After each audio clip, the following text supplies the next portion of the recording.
Whoa! That is one of the most satisfying things I've ever seen. Stainless steel pans are the most popular pans in professional kitchens because chefs need their speed and durability. But now with regulations bubbling up over non-stick cookware, they're having a big moment with home cooks as well. These are strong to us, but to this thing, it's nothing. Oh, yeah. With that new growth in popularity, I wanted to know how they're made and what makes a good stainless steel pan. A lot of people will say it's the hand touch. Heritage Steel, for instance, was founded over 40 years ago with the goal of making high-quality cookware in the USA and employing lots of Tennessee locals. The Heritage process starts at another factory where they order custom 5-ply discs that they will shape and polish to their specifications.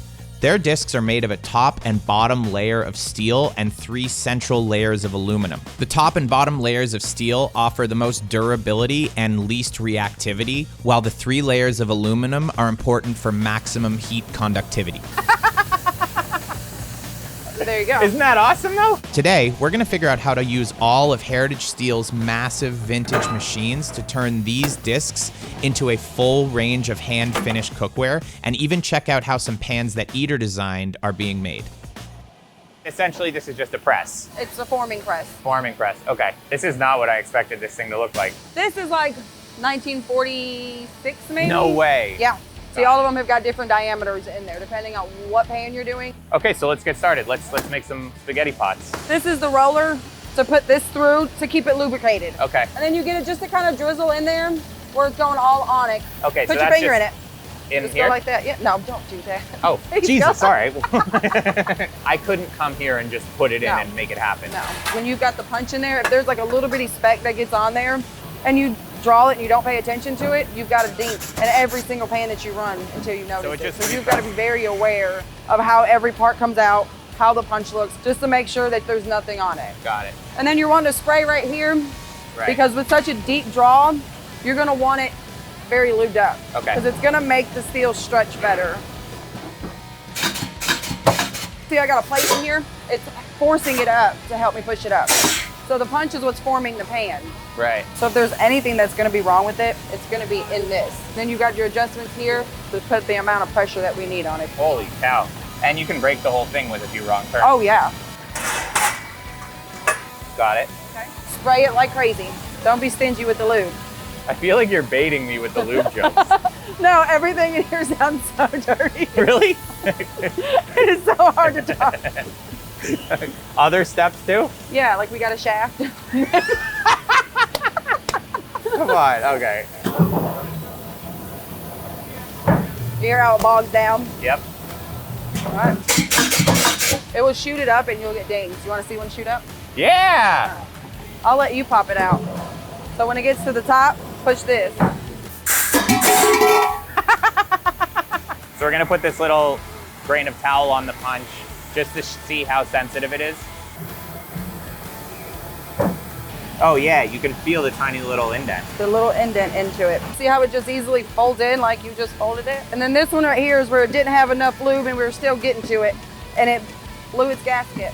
It went so far down to here and then the punch went through with it. It looks like a can of sardines or something that's popped open. Yeah, I feel like these are like modern art. Yeah. You can see like right here where it kind of looks like teeth. Yep. That's from forming it and that's all the layers coming out and being stretched. It's amazing though that for the amount of force being pressed on it, that's all the stretch difference. We got another machine that will take these two and we'll stamp it and it's gonna take this curve away. It's gonna make it like a straight, like almost a 90-degree angle. Got it. So that's all this one does right now, is just flattening the top. Oh, sick.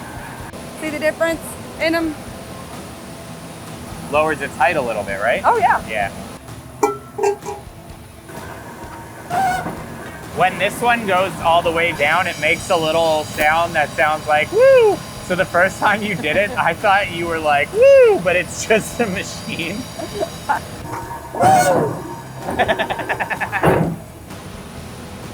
You do that the hardest way.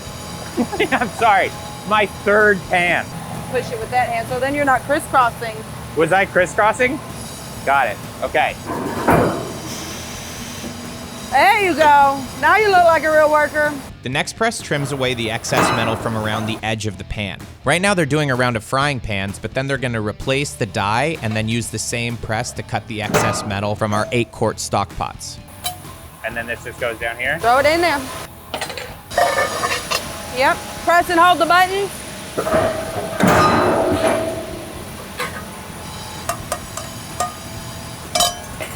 I like this one. From here, we're gonna swap the die to the one that was cutting the frying pans to the one that's gonna cut the 8-quart stock pots. I don't really feel like I received enough instruction. What's so interesting about this is it's a reminder that these giant presses just press, and the tool that you put in them is what gives you the specificity to work on different pans. She's a f***ing surgeon. Taking out and putting in these die is really hard because if they're off by just a little bit, they can break not only that run of pans, but also the die or even the press. I didn't realize how much labor it is to switch the thing so that the thing can do the labor. We're showing the people what goes into their pork chops right now. Yeah. A lot of precision and everything in it. Is that all you got?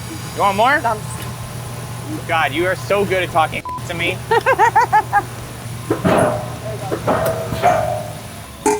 Careful. So we're just getting rid of the excess. Yes. We are trimming the 8-quart.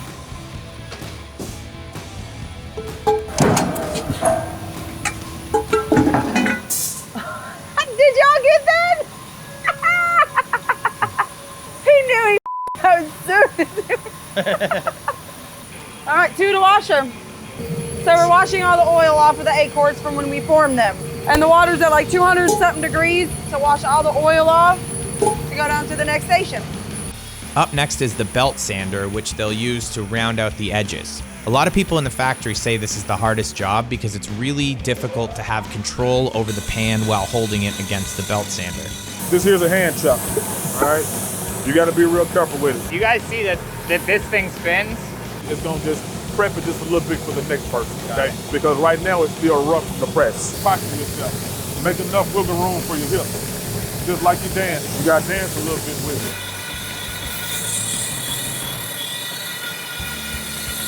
If I hit my arm on the belt, I can do some damage, right? If you hit your arm in your belt, it's gonna hurt. It's gonna hurt. Okay, so like this? Yeah, you're gonna control your speed Yeah. with both hands. Got it. So if you're I gonna let push it out, down. it'll go really fast. It'll go really fast. Let it roll. Let it start off rolling. All right, you gotta slow it down. Okay, all right. Okay. All right, slow it down with your hand. Oh.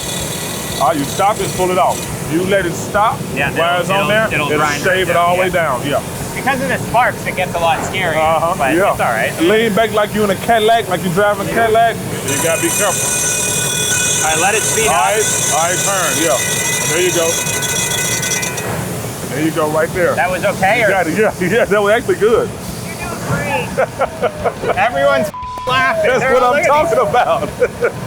And that's actually good. Check that out. That's real good. Yeah. That's good. This here is where it gets kind of crazy. Between 12-inch fry pans and 10-inch fry pans, because they so thin. You will send one flying, I guarantee. Everybody don't start here, including myself. You sent one flying? You was a couple flying. The only room you really got is right here. You're running away. So watch your fingers. You gotta let it spin.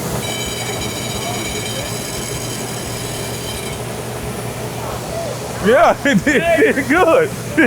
You started the ball right. You did pretty good. I like that. Yeah, that's perfect. This process is the first of a whole line of polishing and sanding machines that take the pan from just pressed metal to a finished piece of cookware. Now it's like dancing over here, because see, you're gonna have to go, you're gonna have to move your hips and everything with you. It's all position. See, there you go. Once we're done with the big belts, it's time to move over to the more gentle polishing and sanding machines. What these do to the inside of the pan is one of the most satisfying images I've ever seen. This is the chuck. This is what the pot fits into. They hold still while spinning. A lot of spinning here. Yes. I'll be taking my 80 grit sandpaper and I'm pre-sanding it. Because then I take my flat wheel. All that pre-sanding does is gives you a coarser finish, so when this goes on, it can really get in there. Then I'm gonna take my 80 grit again. I'm gonna grab this lip and I'm gonna come through and I'm gonna push this all the way up to the center. Oh my God, you can see it change.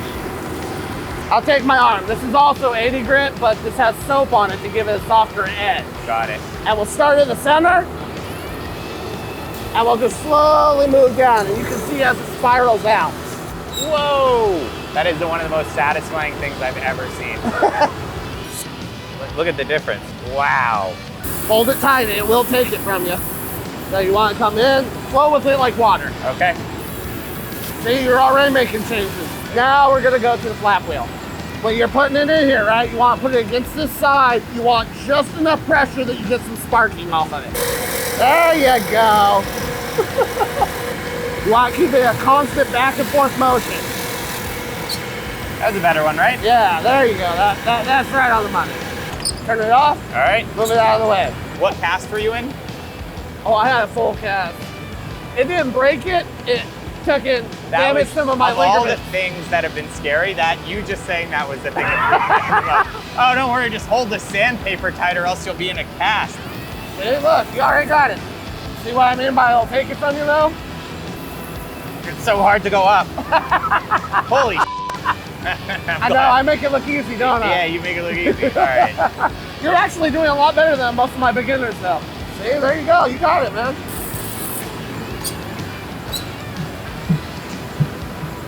It's the little jump at the end that's horrifying. See, look, you got this. I'll accept that. Now that we've sanded and polished the inside of the pot, we're gonna balance it and then finish the outside. You can see it goes flush with it. So when you put it on here, see the difference? Yeah, so it goes a little concave. Yes. So it can sit on the stove fine. Beautiful. Yes. And not wobble around. I mean, I hate when pans are wobbly. Oh, I know, because they didn't do it right. They didn't do it with love. That's all I'm gonna say. I feel like this one is my calling. I feel like we started the day with a lot of pots and we have 2. That's how it goes. Yeah, okay. All right, back to the boys. Finally, we polish the outside of the pans and get them to a place where they're finally ready to get their handles. Every station has their own hardness. It's just that everything's slightly different. It feels like a similar tools and similar mechanisms, but it is slightly different every time. Yes. It's taxing because it's the same thing over and over and over again. Yeah. And you have to be like so attentive and also sort of so robotic. Yes. Well, let's lot go of get work. handles on these and see if you can do that. Well, I thought we had a nice moment, and then you're just gonna neg me again. I'll work on that for the next time. All right, let's go.